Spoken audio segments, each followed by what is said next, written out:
Bom dia, boa tarde, boa noite, minha irmã, meu irmão que está assistindo do EP Betel.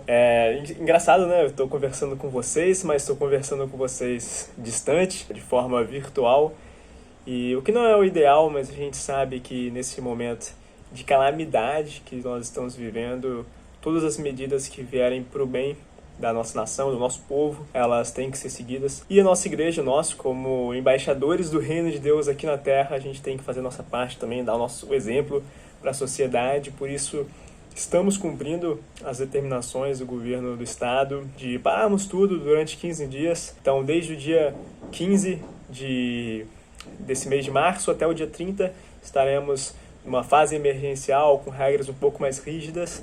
Então, neste domingo, agora e no próximo, dia 28, nós estaremos nos reunindo assim, cada um em seus lares, com as suas famílias, e juntos num só espírito, mas distantes fisicamente, pelo bem de nós mesmos e uns dos outros, para nos cuidarmos e cuidarmos da nossa sociedade também, que está chorando e lamentando tantas mortes diárias. E eu queria te convidar então a baixar sua cabeça, onde você está. Vamos fazer juntos uma oração pedindo para que Deus abra o nosso coração para a sua palavra hoje. Senhor Deus, nosso Pai, obrigado porque o Senhor tem cuidado de nós, ó Deus, obrigado porque o Senhor é soberano sobre todas as coisas. E te pedimos que o Senhor continue cuidando da gente nesse momento, Deus. Cuidando tanto da gente em relação a essa doença, nos protegendo dela, quanto de nós emocionalmente também, Senhor. O Senhor sabe que momentos como esse mexem conosco de várias formas, ó Deus, de várias maneiras. Então te pedimos, Senhor, nos ajude, ó Deus, a superarmos toda essa calamidade que estamos vivendo. Fale os nossos corações nesta manhã, em nome de Jesus. Amém. Eu peço perdão também já pelo barulho. Aqui onde eu moro está tendo uma obra ao lado e eu moro perto de uma avenida e passa muita moto com o escapamento aberto. Então se estiver atrapalhando, eu peço compreensão. Deus quiser, na semana que vem, o pastor Sandro já me disponibilizou o estúdio que ele montou lá na IP Jardim América. Devo estar gravando por lá também. Convido você a abrir sua Bíblia comigo em Lucas, capítulo 18, o texto vai estar passando aqui na tela também. E o texto de hoje é Lucas 18, versículo 9 até o versículo 14. O texto diz assim, eu vou ler. Propôs também essa parábola a alguns que confiavam em si mesmos por se considerarem justos e desprezavam os outros. 2 homens subiram ao templo, com o propósito de orar, um fariseu e o outro publicano. O fariseu, posto em pé, orava de si para si mesmo, desta forma: ó Deus, graças te dou porque não sou como os demais homens, roubadores, injustos e adúlteros, nem ainda como este publicano. Jejuo 2 vezes por semana e dou o dízimo de tudo quanto ganho. O publicano, estando de pé, longe, não ousava ainda levantar os olhos ao céu, mas batia no peito dizendo: ó Deus, sê propício a mim, pecador. Digo-vos que este desceu justificado para a sua casa, e não aquele. Porque todo o que se exalta será humilhado, mas o que se humilha será exaltado. Vocês viram o rabinho passando aqui, a minha gatinha, Madá, minha Davia, ela vai estar no meu colo aqui, vai participar desse culto com a gente. A gente está estudando as parábolas, então chegamos na última parábola do livro de Lucas, a última das parábolas que são exclusivas do livro de Lucas. E como nós vimos juntos, as parábolas, elas têm um sentido, são fábulas, histórias que nos mostram como que vai ser o reino futuro de Deus. E nos mostram princípios deste reino. Formas como que a gente deve viver agora de um reino que vai ser futuro. Então ela nos propõe uma imaginação do reino futuro para o hoje. E essa última parábola, então, ela ensina uma importante lição pra gente, que é a importância da humildade espiritual. Nós, muitas vezes, caímos nesse mesmo erro do fariseu. Nós nos exaltamos, nós nos achamos melhores que os outros. Nós cremos que por estarmos dentro da igreja, por sermos cristãos, nós podemos olhar para nossos iguais com um olhar de cima para baixo, como se eles fossem inferiores a nós. E muitas vezes a gente vive de uma forma correta. A gente vem à igreja, a gente ajuda o próximo, nós somos bons cônjuges, nós somos bons membros de igreja, damos o dízimo, somos ativos, temos um ministério. Mas muitas vezes nós achamos que por fazer isso nós estamos nos auto-justificando. E essa é uma das principais marcas da carne em nós. Uma das principais marcas que nós estamos deixando com que a carne guie a nossa vida, e não o espírito. É esse desejo por auto-justificação. É esse desejo por achar que os nossos esforços é o que vai salvar a gente. Que seriam os nossos esforços, a nossa forma de agir, as nossas boas obras que vão estar nos justificando perante Deus.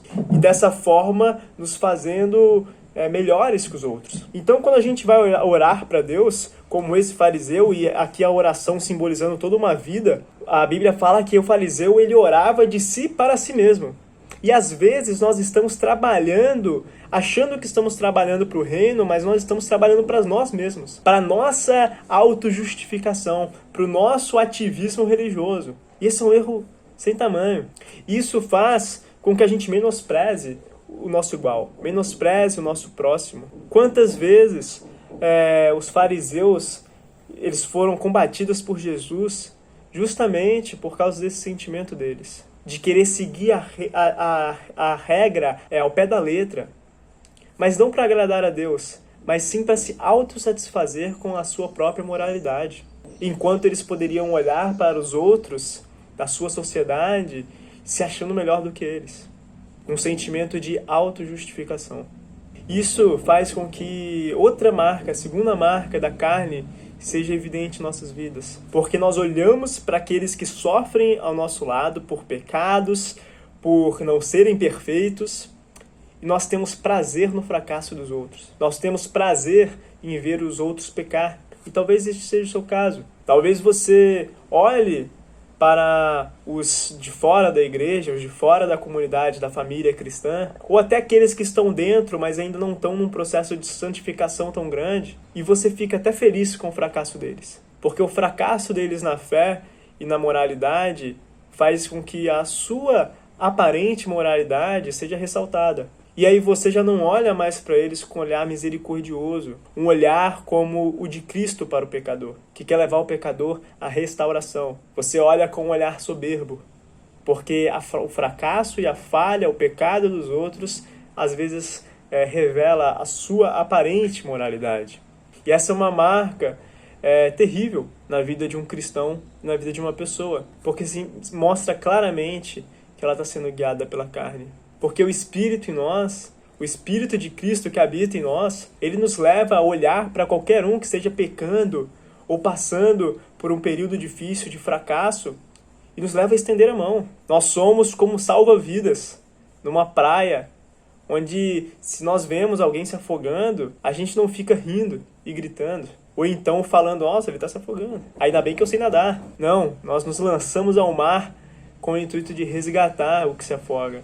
E talvez essa pessoa que está em pecado, está vivendo uma vida distante de Deus, ela esteja muito mais próxima de você do que você imagina. Talvez ela está na sua família, talvez ela está sentada num banco da igreja, não agora, mas geralmente perto de você. Talvez é um vizinho, uma vizinha, que está com a vida toda torta. E muitas vezes, esse vizinho, essa vizinha, ou esse parente, é alvo de fofocas, de chacotas no meio da família, no meio dos vizinhos, onde todos ficam comentando e fofocando sobre as suas falhas, sobre os seus erros, sobre as suas mais diversas atrapalhadas e desventuras, ao invés de alguém chegar lá e ser um braço amigo, um ombro amigo, né? A estender a mão para ajudar, a se oferecer em ajuda, e não oferecer uma ajuda arrogante. Porque muitas vezes o que a gente chama de oferecer ajuda é uma forma arrogante de virar para a pessoa e ficar botando o dedo na ferida e massacrando, atirando pedras. Isso não é ajudar.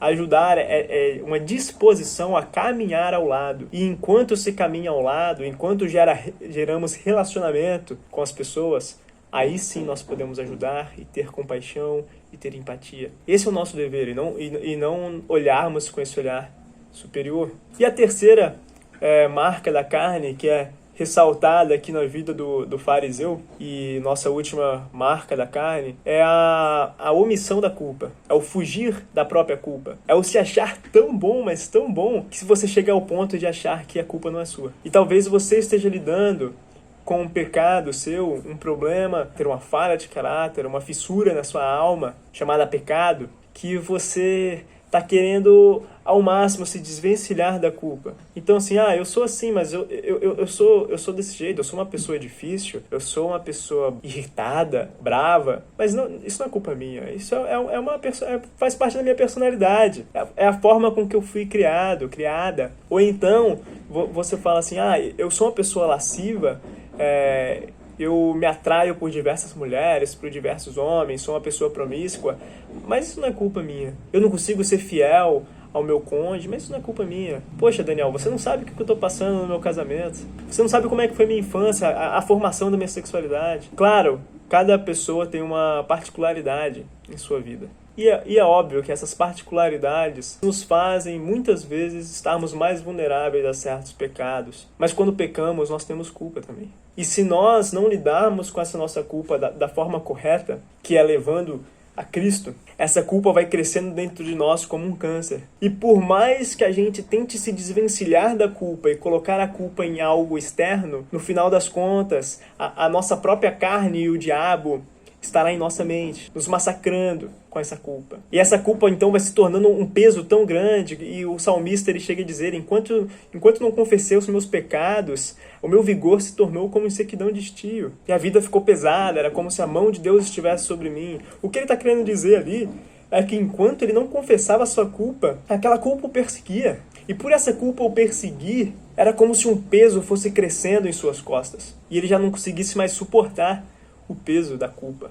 Então, por mais que você esteja tentando fugir da culpa, se você não lidar com ela da maneira correta, ela vai só aumentar dentro de você. Como um câncer, vai crescendo, crescendo, crescendo, até um momento onde a sua alma vai estar tomada pela culpa. E cada vez mais traumas vão crescer na sua vida e na vida das pessoas ao seu redor. Porque muitas vezes nós levamos o peso dessa culpa nossa para os outros. E aí toda a nossa vida fica prejudicada. Mas qual que é a forma, então, de lidar com essa culpa? Ou de lidar com o nosso irmão que está em pecado? E a nossa forma de lidar também com o nosso próprio desejo de autojustificação? A resposta está na cruz. A resposta está em olhar para a cruz de Cristo, reconhecer que Jesus morreu por nós naquela cruz. E por ele ter morrido por nós na cruz, tomado sobre si os nossos pecados, ressuscitado ao terceiro dia e está reinando sobre todo o universo, é o que podemos crer que ele que deixou conosco o seu Espírito está trabalhando em nós para nos santificar e que a gente pode chegar diante dele com as nossas falhas e falarmos, Jesus, eu pequei, me perdoa e me ajude a ser transformado. E isso sempre, seja qual for o pecado, não existe pecado grande demais para Deus.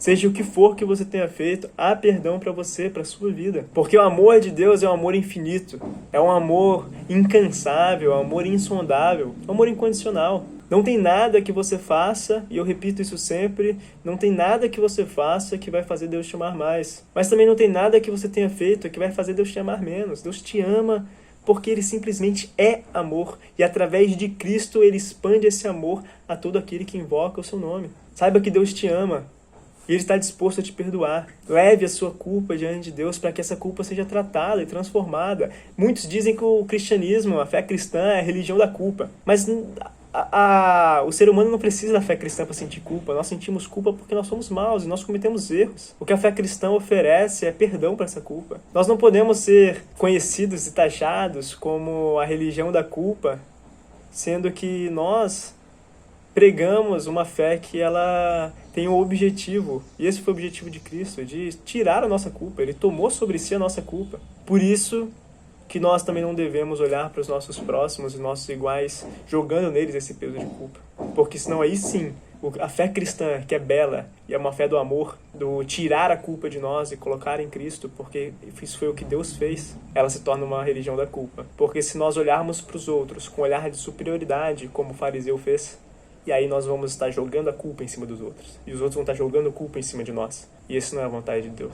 A vontade de Deus é que vivamos em comunidade. Uma comunidade de pecadores arrependidos que foram perdoados. Foram desculpados. Que tiveram a sua culpa retirada na cruz. E que foram transformados para viver uma vida em santidade. E de transformação interior e exterior. Porque fomos chamados para transformar o mundo também. Então nessa última parábola que nós estudamos juntos, o desafio para nós, ao longo da nossa vida, dessa semana, é isso, é buscar identificar essas 3 marcas da carne em nós. Um desejo de autojustificação, prazer na falha dos outros e a busca por se desvencilhar da culpa. Que nós possamos identificar essas 3 marcas da carne e levarmos ela para a cruz, pedindo perdão e pedindo que Deus nos transforme para que o Espírito Santo nos guie. Amém? Que Deus te abençoe a sua vida. Vamos orar mais uma vez? Senhor Deus, nosso Pai, esteja conosco essa semana, nos ajude a vivermos pelo Espírito Santo, guiados pelo Teu Santo Espírito, ó Deus, e nos transforme dia após dia, Senhor. Que Seu amor por nós transborde, ó Deus, para que possa alcançar outras pessoas ao nosso redor. Em nome de Jesus, amém.